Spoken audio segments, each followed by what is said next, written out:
Dans cette vidéo, nous allons faire l'analyse d'une fonction. Faire l'analyse d'une fonction, ça revient à trouver le domaine, l'image ou codomaine, la variation, le signe, l'ordonnée à l'origine, les zéros et les extrémums. Donc, ça fait beaucoup de choses à trouver. On va y aller une chose à la fois. Donc ça ici, ce qu'on va faire, ça fonctionne pour toutes les fonctions. Alors on va commencer. Nous ici, on va travailler avec la fonction qui est tracée. Donc ça monte ici, ça monte et ça redescend. Donc on va commencer par trouver le domaine de cette fonction-là. Le domaine, c'est un intervalle qu'on donne en x. En fait, ça correspond à l'intervalle où la fonction est définie. Si vous voulez, dans d'autres mots, c'est dire les valeurs de x pour lesquelles la fonction elle existe. Donc, pour faire ça, je vous conseille de passer votre crayon de gauche à droite en regardant les valeurs de x et regardez si pour certaines valeurs de x, la fonction n'existe pas, c'est-à-dire où il y a un trou. Donc c'est ce qu'on va faire. Mais juste avant de commencer, je vous rappelle que dans un plan cartésien, quand on finit pas par un point aux extrémités, ça veut dire que la courbe continue de cette façon-là jusqu'à l'infini. Donc ici, la courbe descend jusqu'à l'infini en se tassant vers la gauche. Donc nous, on part à moins l'infini, les x négatifs. Et on se tasse de gauche vers la droite. Donc ici, par exemple, ici, la fonction, elle existe, parce que la courbe, n'oubliez pas, elle continue, elle continue, elle continue, et on voit qu'elle existe pour la valeur de x qui est juste ici. Donc de moins l'infini jusqu'à, je continue à me tasser, ici elle existe, elle existe, elle existe. On voit par exemple qu'à moins 6, elle existe, elle est juste là. À moins 2, la fonction, elle existe, c'est le point. Et elle existe partout en fait. Puis si je continue à me tasser vers la droite, la courbe va continuer à descendre comme ça jusqu'à l'infini. Donc la fonction, elle existe pour toutes les valeurs de x. Donc on va dire que la fonction, son domaine, c'est de moins l'infini à plus l'infini. Dans d'autres mots, vous avez appris que ça, c'était les réels. Donc, la fonction est définie pour tous les nombres réels. On va faire la même chose avec l'image. L'image d'une fonction, ou codomaine, c'est un peu la même chose que le domaine, mais en y. On va regarder les valeurs de y pour lesquelles la fonction existe. Alors cette fois-ci, au lieu de déplacer le crayon horizontalement, on va le déplacer verticalement. On part d'en bas dans les négatifs, et on regarde si la fonction, elle existe à cette hauteur-là. N'oubliez pas ici que la courbe descend, donc à cette hauteur-là, la courbe, elle existe juste ici.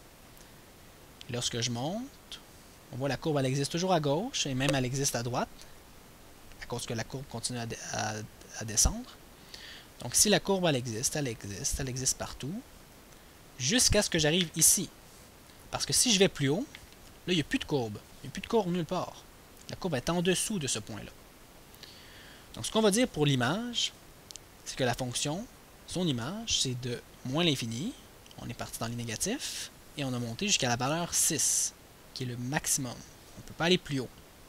À 7, si je vais à 7, il n'y a aucune fonction à 7. C'est pas dessiné. Et ici, cette fois-ci, le 6, on va l'inclure. Le 6 est inclus parce que exactement à 6, la fonction elle existe exactement sur ce point-là. Donc on inclut le 6 et on exclut toujours l'infini.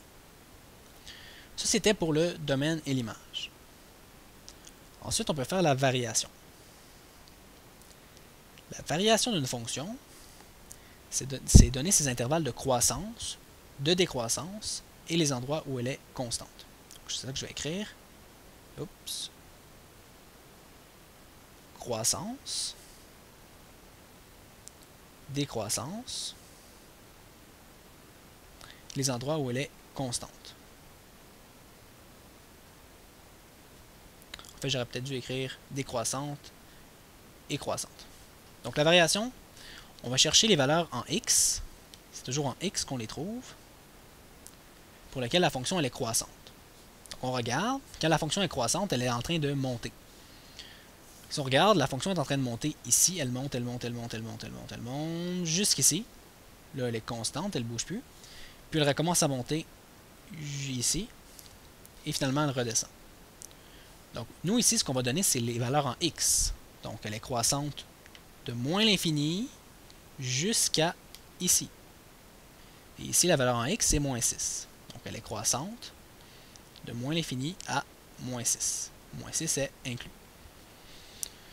Ensuite, elle recommence à être croissante à 2, à moins 2 plutôt.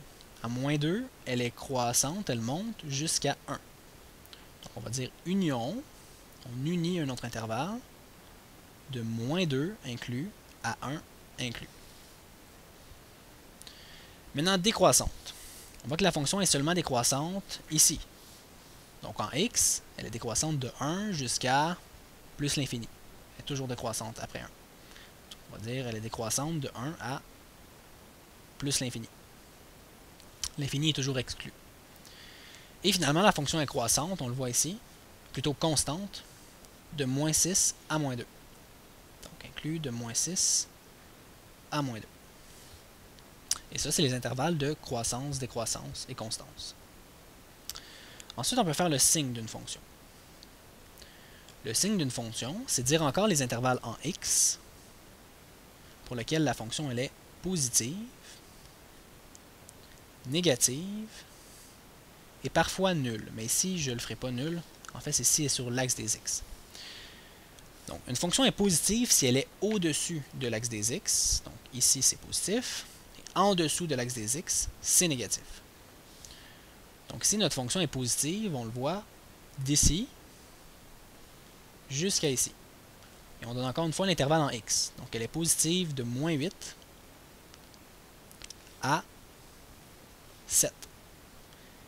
Et on inclut à chaque fois. Pour donner l'intervalle où elle est négative, ben en fait c'est avant moins 8 et après 7. Donc on va dire de moins l'infini jusqu'à moins 8, union de 7 à plus l'infini. Ça recommence à 7 et ça continue jusqu'à l'infini. Donc ça c'était pour les intervalles, pour le signe, pour dire où elle était positive, où elle était négative. Bon, ensuite on veut trouver l'ordonnée à l'origine. L'ordonnée à l'origine, ici, on donne une valeur en y. On donne le y. C'est l'endroit où la courbe coupe l'axe des y. Dans le dessin, on voit c'est ici. C'est à 5, exactement à 5. Alors, l'ordonnée à l'origine, c'est simplement 5. Et c'est tout, il y en a juste une. L'abscisse à l'origine,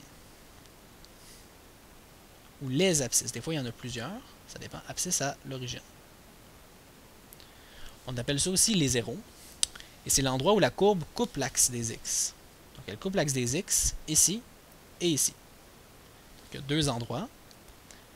Alors les abscisses à l'origine, c'est moins 8 et 7. Et finalement, tout ce qui nous reste à trouver, c'est les extrémums. Les extrémums, c'est en fait c'est le maximum et le minimum. Donc on va trouver le maximum et le minimum de notre fonction. Donc c'est simple, les extrémums, c'est une valeur en y qu'on donne. Le maximum correspond à la plus grande valeur, la plus haute valeur si vous voulez, en y, sur notre fonction. Donc ici on le voit, la valeur maximale c'est 6. Il n'y a rien en haut de 6. Donc le maximum de la fonction c'est 6. Le minimum c'est la plus petite valeur.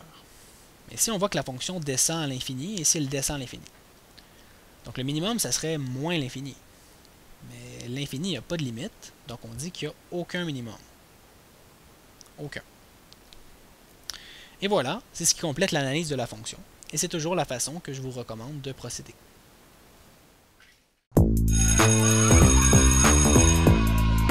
Il y a des jours où on a vraiment besoin d'un coup de pied pour faire nos devoirs. Mais il y a des moments où on a surtout besoin d'un coup de main.